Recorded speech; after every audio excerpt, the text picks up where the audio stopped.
Hi, everybody. Let me go ahead and share my presentation deck. Give me just a moment. And I think we should be good to go. All right, so the title today is 404, Page Not Found, The Rotting of the Internet. I know when you hear this, your first thoughts involved with this has got to be just clickbait. This is hyperbole. This is exaggeration. This is Chuck being loud and clickbaity. And you're right to some degree, but I can't take credit for this. This type of title actually came from an Atlantic article from not that long ago that got a lot of media attention. And so that's how it kind of came to our attention, is something that folks might want to listen to or might be more interested in hearing more about. So the internet is rotting. It's falling apart. It's coming apart at the seams. The things that you see on the internet are disappearing. And your first thought, of course, is, Chuck, you're full of it. But there's a method to my madness. We're told, of course, that everything that we post is going to be there forever. The internet never forgets. That's the stuff you always hear. And, you know, that's just not true. And I'm going to put a little asterisk. I'm going to put a star next to that and say it's untrue, mostly, kind of, sort of. And here's what I mean by that. To understand what I mean by that the internet is rotting, we need to talk a little bit about what we mean by internet. And I'm not talking about the whole internet per se. We're talking specifically about the World Wide Web. Okay, and Tim Berners-Lee invents the World Wide Web. That's 33 years ago, if you can imagine that. For those of us that are older than 33 years old, yeah, this is all during our lifetime. But the point of the internet, the point of the World Wide Web, and specifically what Berners-Lee was looking for developing, was a way to do better academic research and sharing of that academic research. And so for those of you that may not necessarily be 33 years or older, let's have a look at the way you did research in the old days. So in the old days, if you were looking at a research paper and you were interested in following up on where that person or that researcher was getting their information from, you'd have to follow a link that was provided as a reference at the bottom of the page. So in those days, you'd go, oh, it's in this academic journal at this date. Okay, I can go get that. And you trudge your butt down to the library, probably your school's library, your university library, and you check to see if they had that journal, and then you check to see if they had that date, that journal. And if they didn't, you had to go and request a copy, and they'd go through the whole ILL magic that produced a copy for you to look at. So research was slow. You could look at the paper that you had in your hand, but then to check their sources needed a little extra work. So the idea behind what Berners-Lee was looking at was, how do we make that process quicker and faster? And so the World Wide Web was a server and client setup designed to do just that work. So you had a current page in front of you, and there was a link at the bottom that might be that reference. And if you clicked on that link, it would go and find that target page for that research out there on the internet, wherever it happened to be, and bring it to you for you to look at. So that's basically where the World Wide Web came from. But there are some assumptions that this model makes. And because it was based in the academic world, it inherits some of the academic model. First of all, universities are stable. They're not going anywhere. So if a university has a bunch of researchers and they have published their papers on their web server, it's going to be there pretty much forever, because colleges don't come and go very often. So it makes sense that they'd assume that that server would always be there. The other thing that they always make the assumption is that once a academic paper was published to a web server, that it would live there forever, that there'd be no reason for that paper to ever move around. It would just always be in the single location. And in those days, probably literally those academic papers would be stored in a particular folder on that server, and that's where it would stay, in that particular folder forever. If you've ever worked at an academic library, or if you're there now, you've noticed that professors love large repositories of books and articles and journals and the like. And for them, the larger the repository, the better, the happier they are. Well, that was one of the assumptions made here too. Why would you ever delete content from that? Why would you ever get rid of a paper? A paper stays where it's available, right? The more you have, the happier you are. Correct. And the last assumption that's always made is that academic papers don't change. And this is a direct inheritance from the paper publishing model. If you published a paper, it ended up in a journal, and that journal ended up printed to paper. And therefore, if you wanted to make change to that academic paper, it was too late. It was already out there. You'd have to do an amendment later on, or a supplement, or redo the paper again and have it republished. So it was this idea that academic papers stay static, they don't change. So his original model produced a web server, a place where these pages could live, a web client, which was a thing that you could use to reach out and see those papers stored on that web server. Today we call those browsers, and the hypertext markup language, HTML. And still to this day, Berners-Lee is the CEO of the organization that decides what gets into and what doesn't get into the HTML language. So these are super flexible things and can be used for all sorts of stuff. And as soon as this was released into the wild, people started using it for all sorts of things because it was so easy to do. A web server is just essentially a computer program you run on your computer that holds pages in such a way that people can request them. And so the web started to evolve away from this original academic model. So what you're talking about now is pages would suddenly have colors. That was a new thing. Ooh, you could put fuchsia text on a purple background. Yay! You could also then start putting things like tables, and then graphics, and then pictures, and then sound, and then video. And the internet as we know it took off. The web as we know it took off from there. So people started using it for literally anything and everything. So these assumptions create some problems, and some problems specifically about permanency of information. So first things first, businesses, organizations come and go. We talked before about colleges and universities not changing very often. Well, businesses come and go, and they change their priorities. They evolve in different ways. Prime example of this, if you go to MySpace today, MySpace does not offer spaces for people to post things anymore. So that's a company changing its priorities. Also, a prime example of this is that content can be changed as organizations change their function and their location and what they're doing. So you get that idea that it's a flexible thing. So business might have something cool on their website this week. Next week, they fold. Where does that content go? Another thing that's a permanency issue is content can be freely moved around. It can move from folder to folder, from folder to server, from different servers back and forth. And there's no way of notifying anyone who is linked to that comment, to that content, where that stuff went. I put a proviso here on this one. I said, well, kind of, and I said 302 and 304. For those of you that are technical folk that are on the call, 302 and 304 actually refer to a way of notifying the browser that the content has moved. 302 is a temporary move.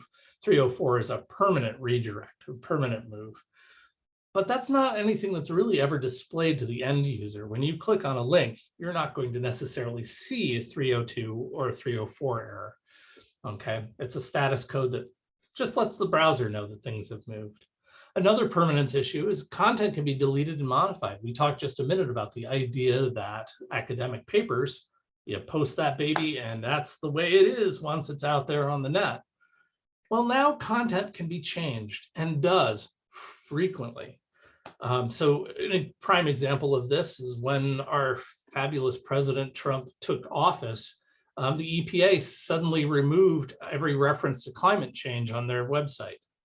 It's a rewriting of content based on, in this case, political priority.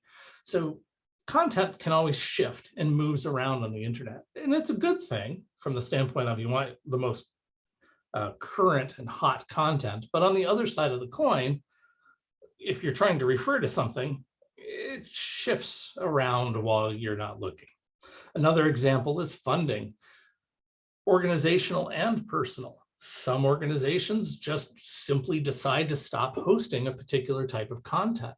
BuzzFeed back in 2014 changed their editorial policies, and in doing so caused about 2,000 of their articles to just simply disappear because that was no longer a priority for them.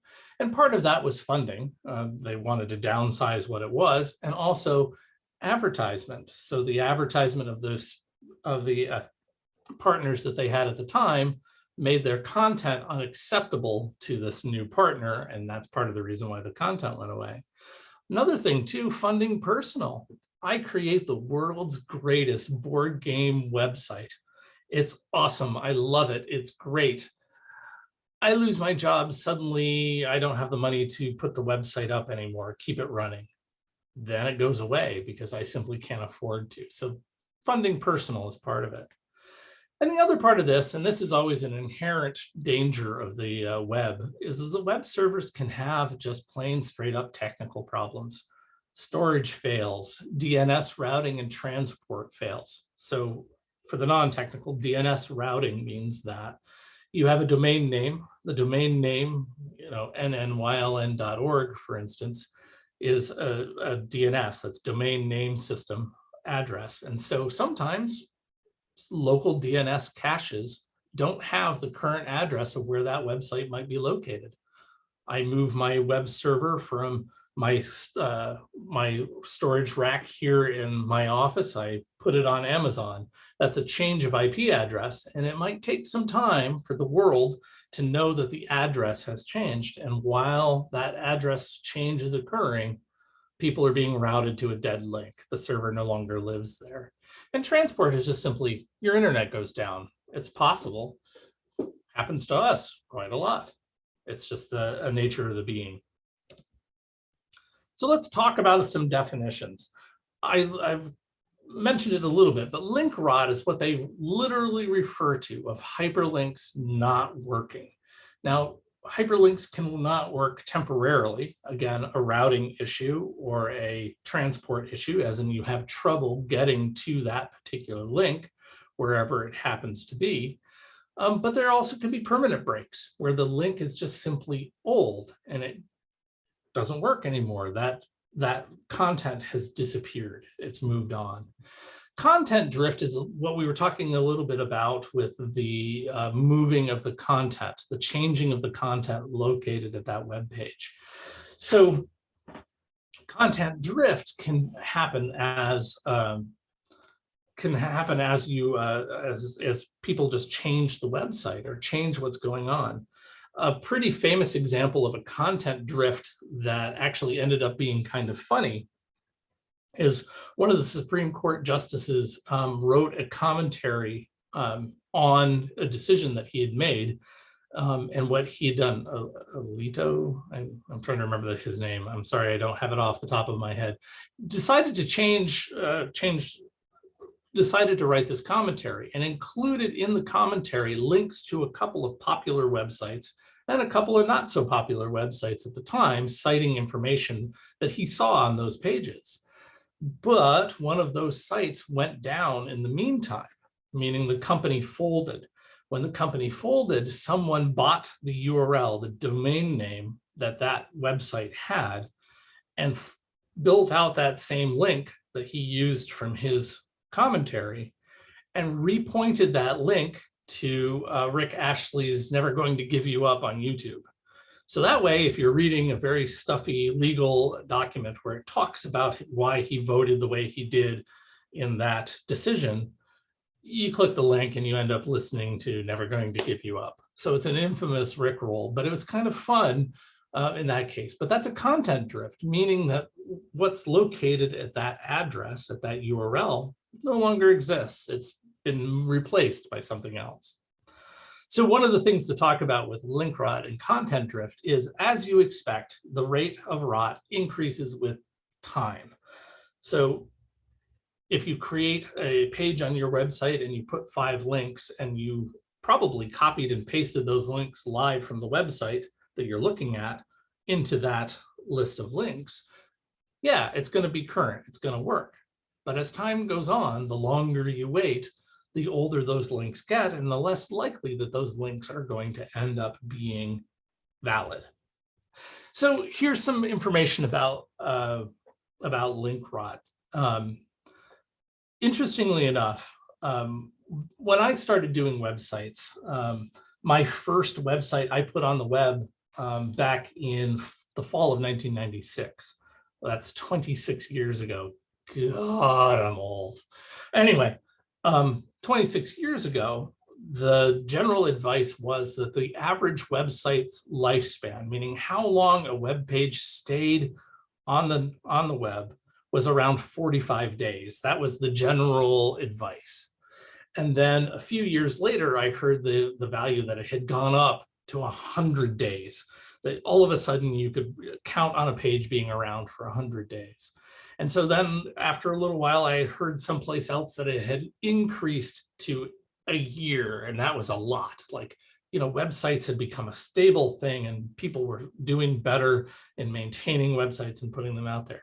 Now, ironically, I went back to see if I could find where the content of that kind of advice came from, the 45, the 100, and the 1 year. And I found articles that talked about it, but then the links that they had to the academic studies that produced that had rotted. So the irony is that I couldn't find exact studies where that was identified. I did find these on the other side of the coin. So one of these was scientific literature and discovered that lifespan of about 9.3 years. So if you linked to a particular scientific article or page, that you'd get about 9 years out of it, which is pretty good.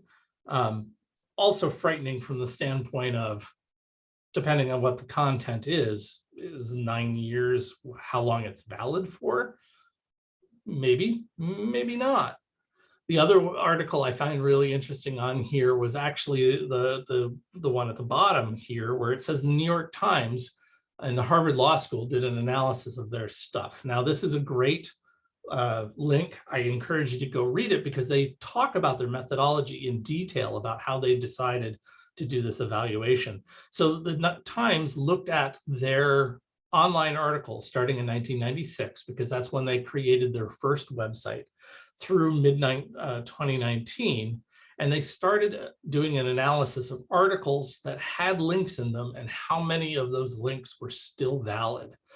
And what they discovered is, as we thought, you know, the older the page is, the less likely that the links work in it. But what they discovered is that some topics, links rotted faster, and in some topics, links rotted slower. So one of the things they noticed is that health, style, and business had the lowest rot. For whatever reason, those things didn't change as much. I would have thought in my head that style would have changed right away. I don't know. This is saying the man wearing a newspaper Hawaiian shirt. So, you know, maybe style doesn't change. On the other side of the coin, they said that travel, arts, and sports had the highest, meaning those links were more likely to be dead. And it makes a certain amount of sense with travel, meaning there might be deals or that type of thing that rot and disappear. I don't know. It seems to me that art would be one of those that would be fairly stable, but I don't know. That's based on what they saw in the Times. Either way, it's a really interesting read because they also did things like normalize rot over time, meaning they looked at it, okay, based on the rest of the cohort, all the links had more or less rot against that cohort. So it was a really interesting read, definitely worth it. Yes, you'll get a copy of this presentation later on, so you can click on the link, which may or may not have rotted in the meantime. So the last bit to share here is 98.4% of web links suffer from rot within 20 years of creation. So if you have a website and it has survived 20 years, which first of all, congratulations, that's amazing. But on the other side of the coin, your site is probably useless. Just a guess. So what are the impacts of this link rot? You know, you're thinking, I'm sure in your head that, well, it's not such a huge deal. Every website has some link rot. It's one of those things that's just the nature of the universe. Well, yes, but I think there's some reasons why it's a little scary now and given what's going on now. And what I mean by that is the first thing is a reduced access to knowledge. We're librarians, we work in libraries. We like giving people access to information, to knowledge, to what can be. And the idea that knowledge is being lost, that it's disappearing, grates on you. And I understand that's the case. And knowledge and the ability to dig around in old knowledge especially is of value. The internet has a very short half-life for knowledge. It just has a tendency to appear, age out, and disappear.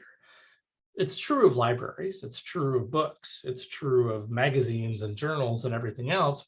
But if it's a paper book and it's in front of you, you feel like it's going to last somewhat longer than 9.8 years or 2 years or 100 days or 45 days. You feel like it's going to stick around. So that access to knowledge is part of it. We're losing content. Reduced access to services is the other one. And this one kind of scares me a little bit more in a way. The way things are moving right now, we have a tendency to put more and more information online that we expect people to be able to get at.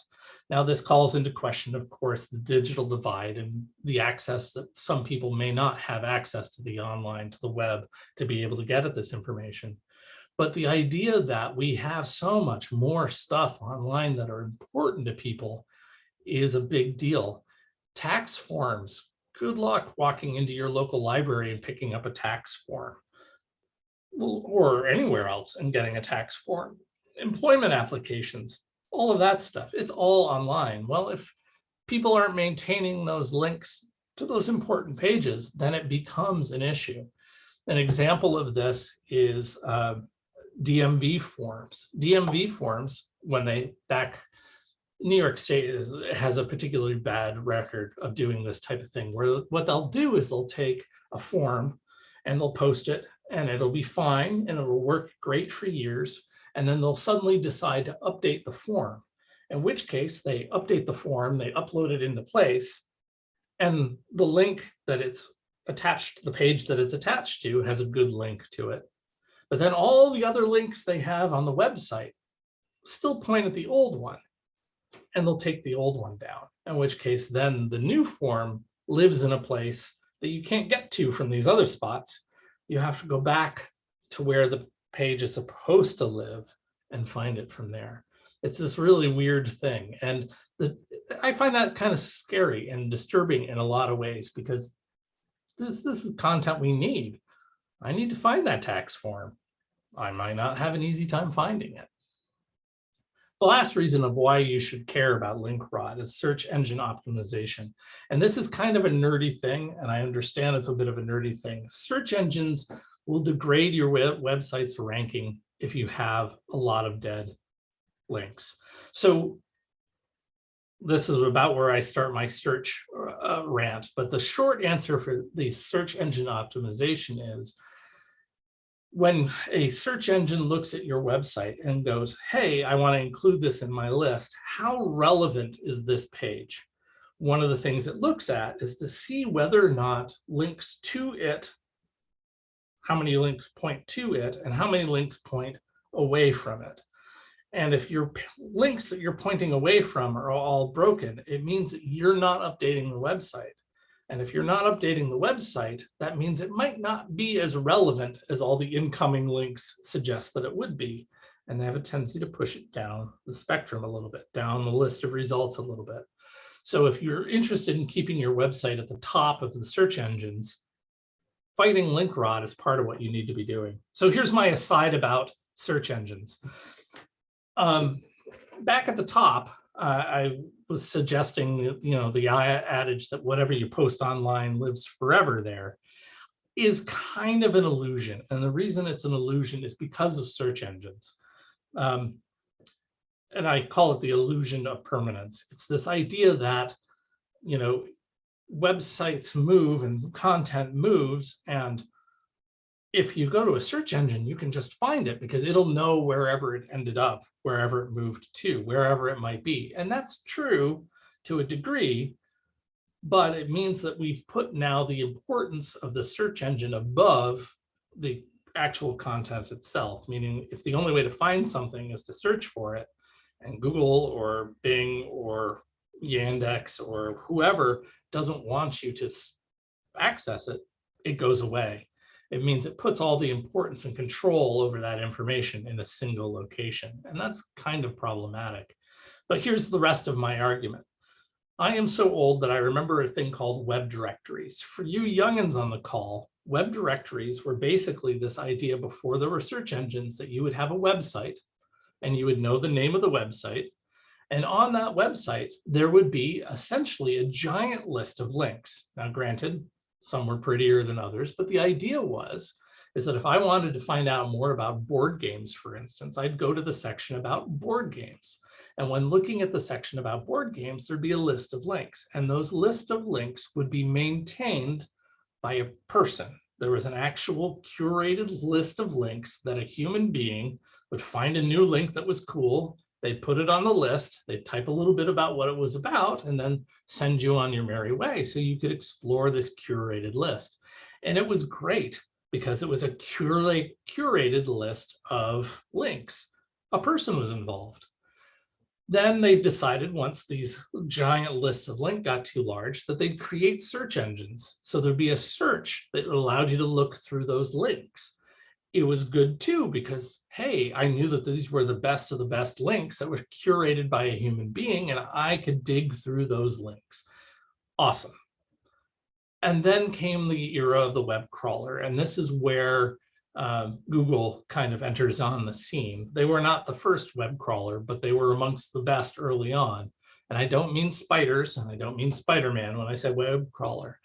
Web crawlers, again, for the non-technical, are bots. They're essentially computer programs that what they do is they analyze all the links on a particular website. So they start at one website, whatever that happens to be, and they follow all the links on that website out to more websites. And then they follow the links on all of those websites. And then they follow the links on all of those websites, and over and over and over and over again. So as long as a site gets listed and is linked to by somebody, it becomes part of the crawl. Okay. And so it created, in this case, a beautiful search system. So no longer were you searching this human curated list of links, you were now searching the results that these web crawlers had found. That's nice, but then what happened is that the company that runs the web crawler has to sort these links in some way. And this is where Google comes in. They created the ability to sort through those links and find stuff that they thought was more interesting to you. And so our current search bubble debacle that we go through is because of this step. It's the loss of that human element. And that's why I put humane technology there.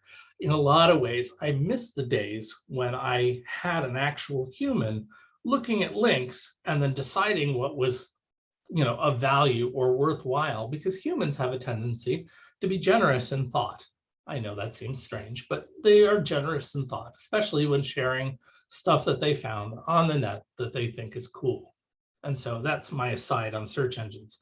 But the idea of permanence actually comes from this idea of the web crawler.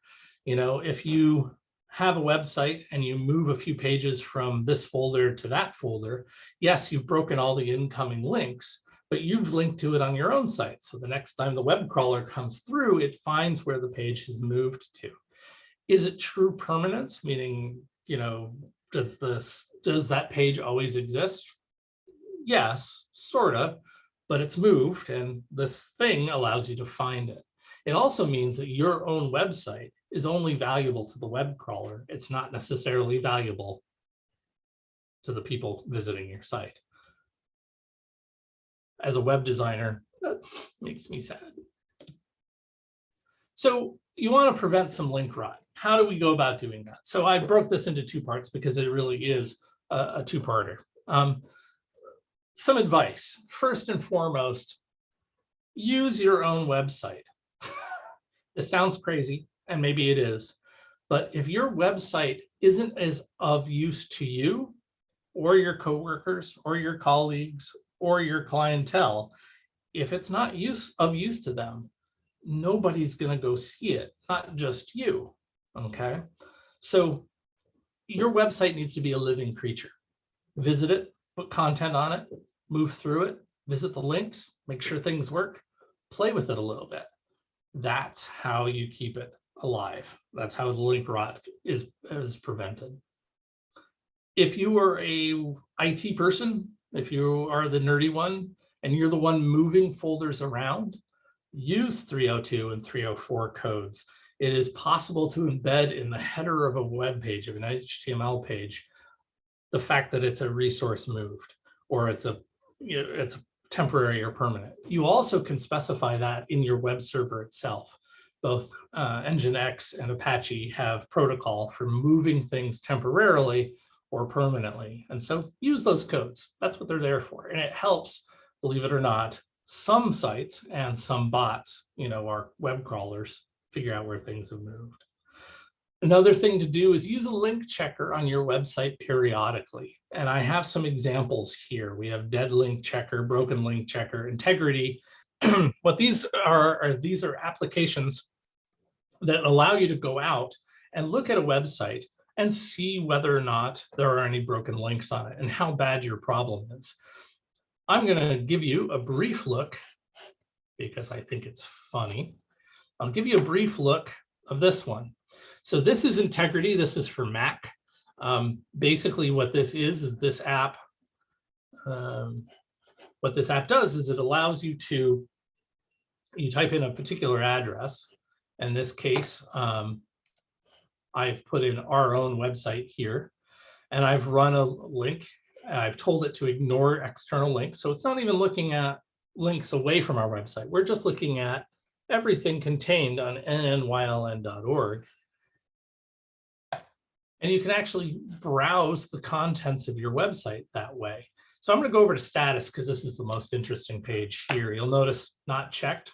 So these are pages it didn't look at. In this case, it's the login prompt for WordPress.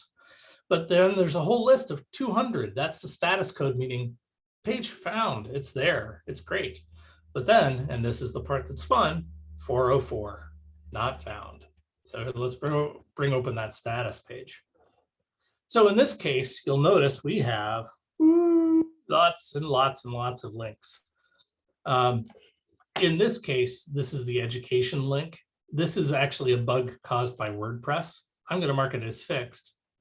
And now what you see are links that really are truly dead on our website. I'm going to actually take an opportunity just to pick on Christy for just a minute. So I apologize, Christy, in advance. But one that stood out for me when I looked at this is this one. There's actually a dead link on the website page for this very event. So I'm going to go ahead and pop over here to have a look at this. And here's the URL that it thinks is broken. And it looks like it's an email link. That's my guess. So let's go ahead and have a look at it. And if I scroll down, this one is the one it's talking about. If you look at the bottom of the screen, it says the full URL for the page / and then Christy's email address. So I'm picking on Christy a little bit, but broken link. But there are some like that across our entire website. And so it's one of those things where it's kind of a fun experiment in seeing what you've got and going ahead and seeing if you can fix links, fix things that have changed. I'm going to call attention to one more thing on here that I think is pretty fun. These down here that are links that are not erroring, but because they've been moved permanently. So they're links that the web server itself has shifted the attention onto it. And because we use WordPress on our website, it has a tendency to be automatically fixed for things. And so this is actually, these are all links that are fixed, but they were automatically created by the website itself. So that's an interesting thing to look at. And this is a link checker. This was integrity. If you're a Mac user, this baby was free, worth looking at.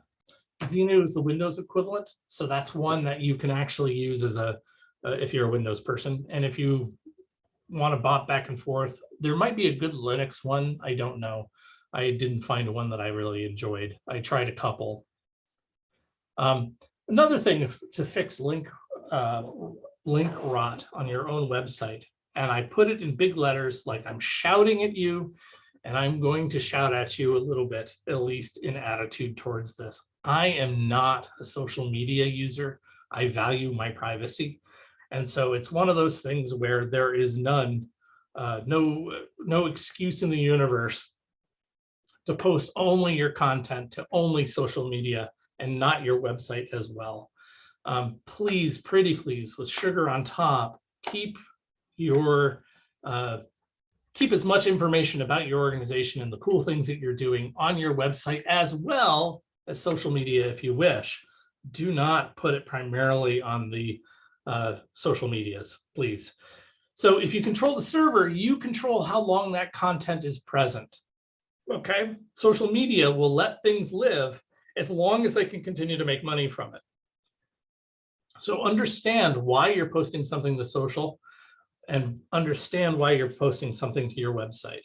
They may be the same reason, they may be different reasons, but understand why you're using that social. If the information that you post to social media cannot be found on your own website, too, I am not going to spend time on your website. And a lot of people who do not have social media will not spend time on your website. Pretty please, with sugar on top, be careful about social media. So as an experiment to prove what I'm talking about, go ahead, go to Twitter, go to TikTok, go to Facebook. In your personal feed right now, look at one post from a friend of yours in that feed, if you can find one still, and let's check it.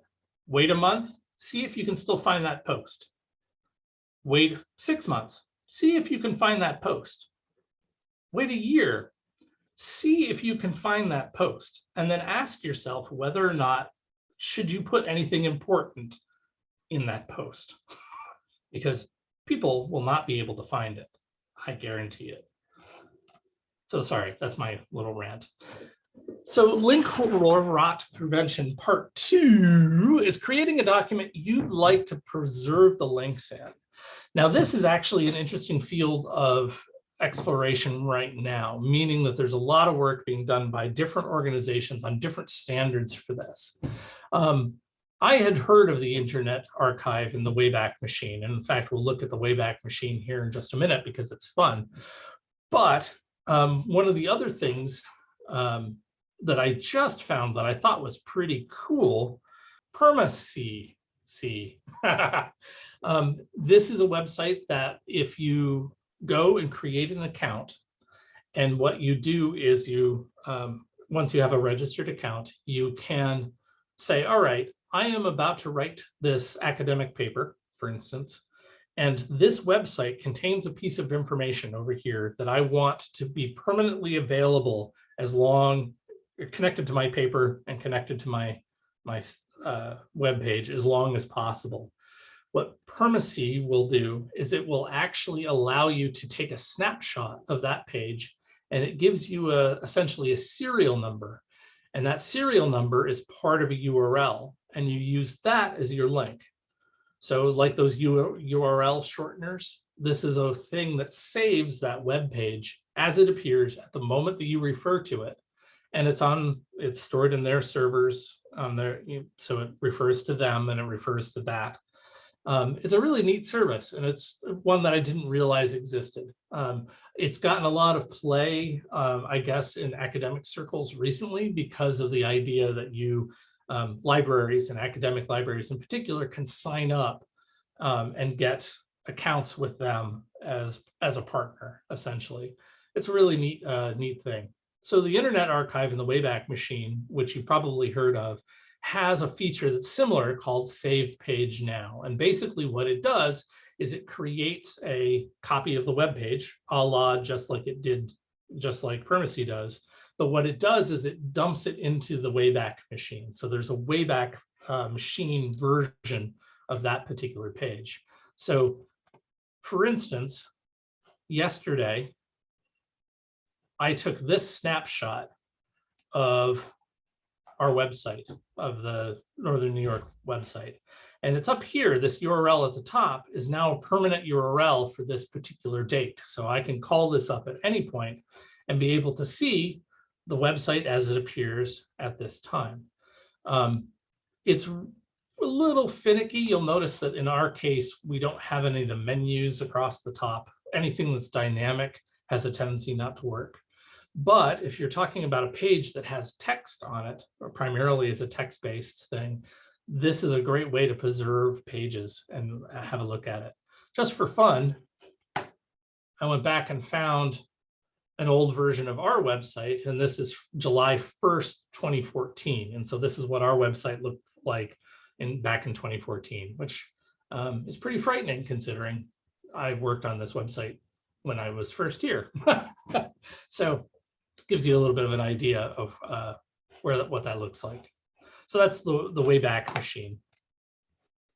Another initiative that is really interesting is the digital object identifier system. This is rather than being a particular company, this is a worldwide coalition of various academic institutions that are trying to produce a system that does more or less the same idea. Every page would get, and every version of a page at its current address would get a digital object identifier. And you could use that digital object identifier to reference back to a previous version of the page and where it was. It looks like they're experimenting with the same type of thing as Permanency and